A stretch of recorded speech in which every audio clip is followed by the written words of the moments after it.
అందరికీ నమస్కారం అండి. మన తెలుగు ఛానల్కి స్వాగతం. మనం ఇంతకుముందు వీడియోలో సవర్ణ దీర్ఘ సంధి గుణసంధుల గురించి నేర్చుకున్నాం కదా. ఇప్పుడు వృద్ధి సంధి గురించి నేర్చుకుందాం. వృద్ధి సంధి సూత్రం: అకారానికి ఏ ఐలు పరమైతే ఐకారం, ఓ ఔలు పరమైతే ఔకారం, రూలు పరమైతే ఆర్లు ఏకాదేశం అవుతాయి. ఐ ఔలను సంస్కృతంలో వృద్ధులు అంటారు. వివరణ చూడండి. ఆ ప్లస్ ఏ ఐ అవుతుంది, ఆ ప్లస్ ఐ ఐ, ఆ ప్లస్ ఓ ఔ అవుతుంది, ఆ ప్లస్ ఔ ఔ, ఆ ప్లస్ రు ఆర్, ఆ ప్లస్ రు ఆర్. ఇది ఒకటి గమనించాలి. గుణసంధిలో అర్ వస్తుంది, వృద్ధి సంధిలో ఆర్ వస్తుంది, సెకండ్ ఆ వస్తుంది. బాగా గుర్తుపెట్టుకోండి. ఉదాహరణ రసైక.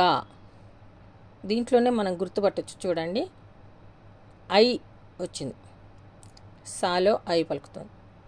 రస ప్లస్ ఏక, ఐక అనొద్దండి. ఐక అంటే తప్పు, ఏక అంటే ఒకటి కదా. రసైక, రస ప్లస్ ఏక, ఆ ప్లస్ ఏ ఈజ్ ఈక్వల్ టు ఐ. సైలో ఐ పలుకుతుంది. చూడండి, రసైక, రస ప్లస్ ఏక, ఆ ప్లస్ ఏ ఈజ్ ఈక్వల్ టు ఐ. అర్థమైంది అనుకుంటాను అందరికీ. సైలో ఐ పలుకుతోంది. 2 అఖండ ఐశ్వర్యం. అఖండ ప్లస్ ఐశ్వర్యం. దీంట్లో ఐశ్వర్యం అనొద్దండి. ఐశ్వర్యం అంటే అర్థమున్న పదం కాబట్టి ఐశ్వర్యం.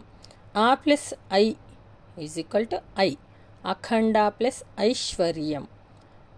దీంట్లో డైలో ఐ పలుకుతుంది. చూడండి, అఖండ ప్లస్ ఐశ్వర్యం. అకారానికి ఐ పలికింది, అందువల్ల ఇది వృద్ధి సంధి. ఐ వస్తే ఐలను మనం వృద్ధులు అనుకున్నాం కదా, అందువల్ల ఇది వృద్ధి సంధి కిందికి వస్తుంది. ఇంకొకటి చూడండి, పరమౌషధి.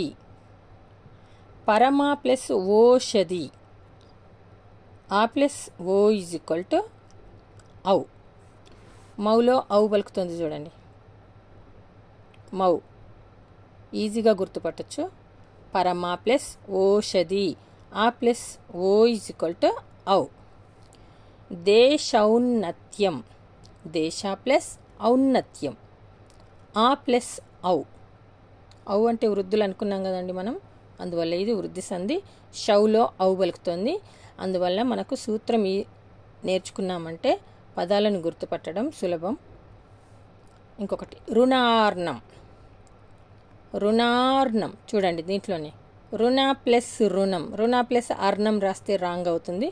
రుణ ప్లస్ రుణం, ఆ ప్లస్ రు ఈజ్ ఈక్వల్ టు ఆర్. దీంట్లో అనాలో మనకి దీర్ఘం పలుకుతుంది కాబట్టి రుణ ప్లస్ రుణం, ఆ ప్లస్ రు ఈజ్ ఈక్వల్ టు ఆర్ కారం. ఇక్కడ దీర్ఘం ఉన్నది కాబట్టి మనం ఆర్ రాసుకున్నాం. చూడండి, కబలార్ణం. కబలా ప్లస్ రుణం, ఆ ప్లస్ రు ఆర్.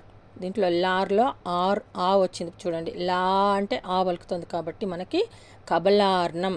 కబలా ప్లస్ అర్ణం, కబలార్ణం. ఇవి వృద్ధి సంధికి సంబంధించిన పదాలు. ఈ వీడియో కనుక మీకు నచ్చినట్లయితే ప్లీజ్ లైక్ చేయండి, షేర్ చేయండి, సబ్స్క్రైబ్ చేయండి. ధన్యవాదాలు.